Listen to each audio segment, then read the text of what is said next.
Aujourd'hui, on regarde la détresse émotionnelle cachée à l'intérieur du comportement pervers narcissique. Le vide intérieur qu'il se cache à lui-même parce que dans sa psyché, il n'a que deux options, détruire ou être détruit.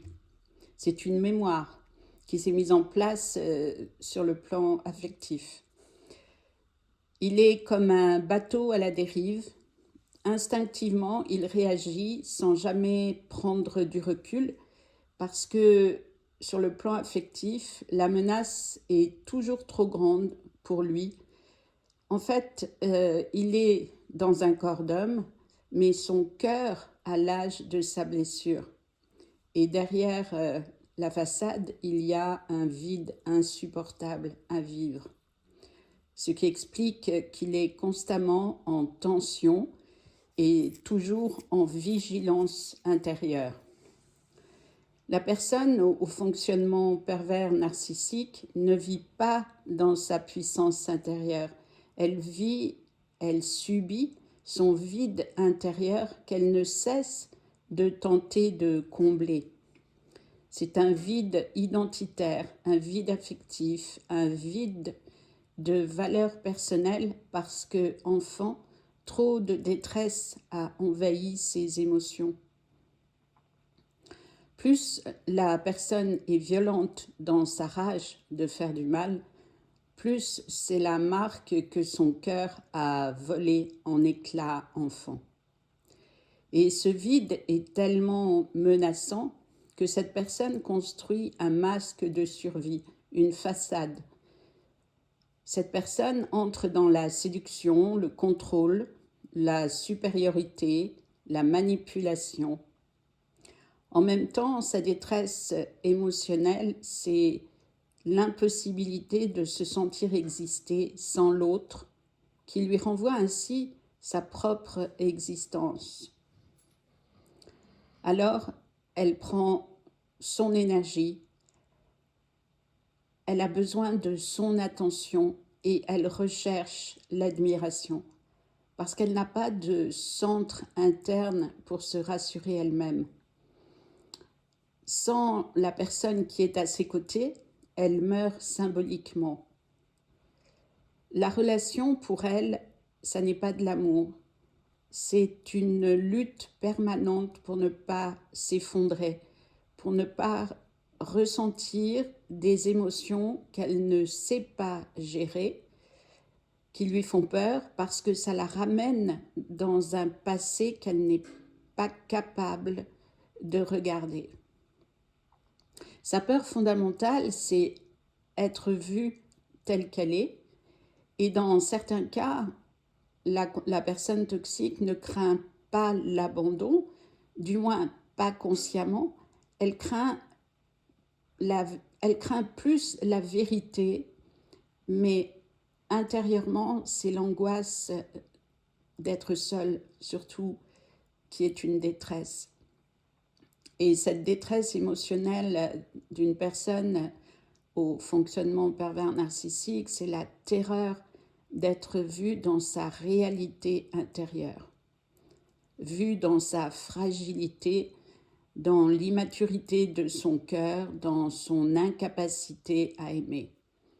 Alors, elle attaque, elle dévalorise, elle inverse les rôles, parce que si tu vois sa vulnérabilité, alors elle perd son pouvoir. Elle n'a plus de pouvoir sur toi. Sa toxicité et son comportement n'est pas une force, c'est une peur panique. Cette personne a peur que quelqu'un découvre qu'elle ne sait pas aimer, qu'elle ne sait pas maîtriser ses émotions, se réguler à l'intérieur d'elle, qu'elle ne sait pas se relier.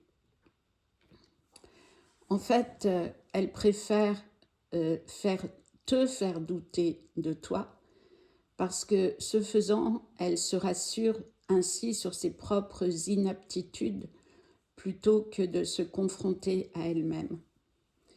Le mécanisme central, c'est survivre en détruisant le lien, souvent pour exorciser sa douleur, faire mal comme elle a eu mal.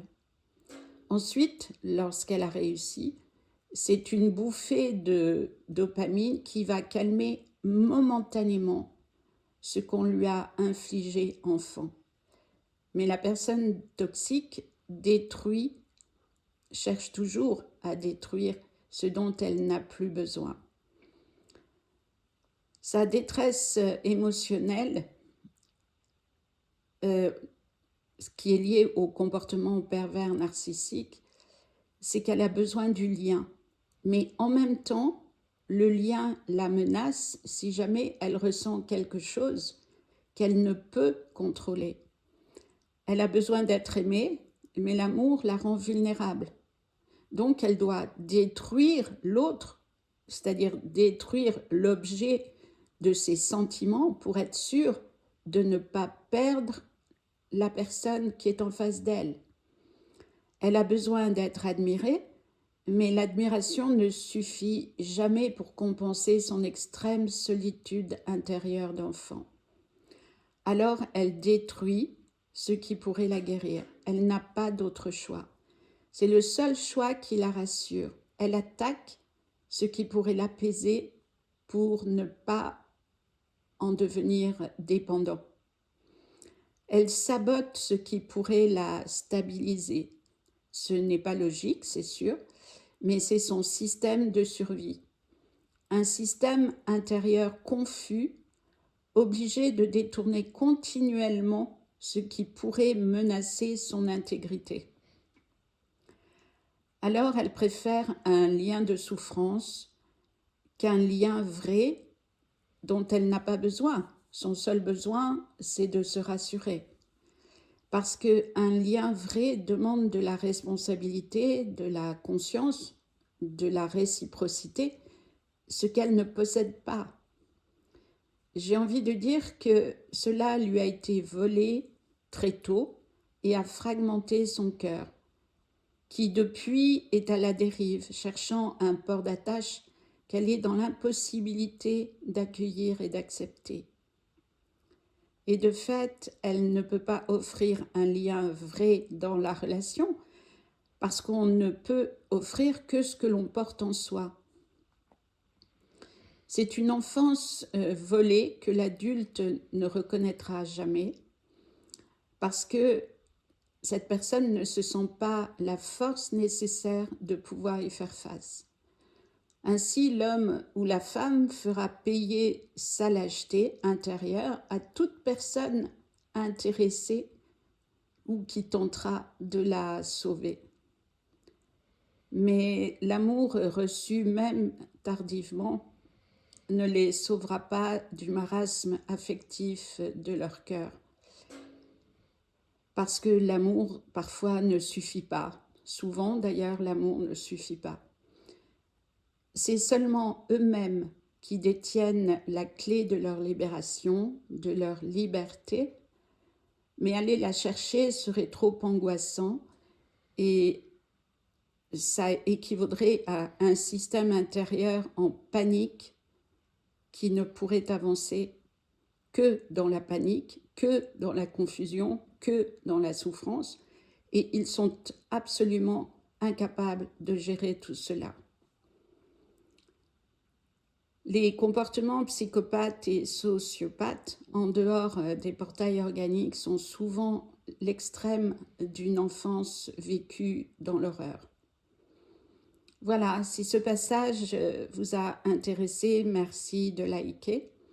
Et si vous avez besoin de vous libérer vous-même, vous pouvez être accompagné. Il suffit de prendre contact avec moi sur mon site. Merci à vous et à bientôt.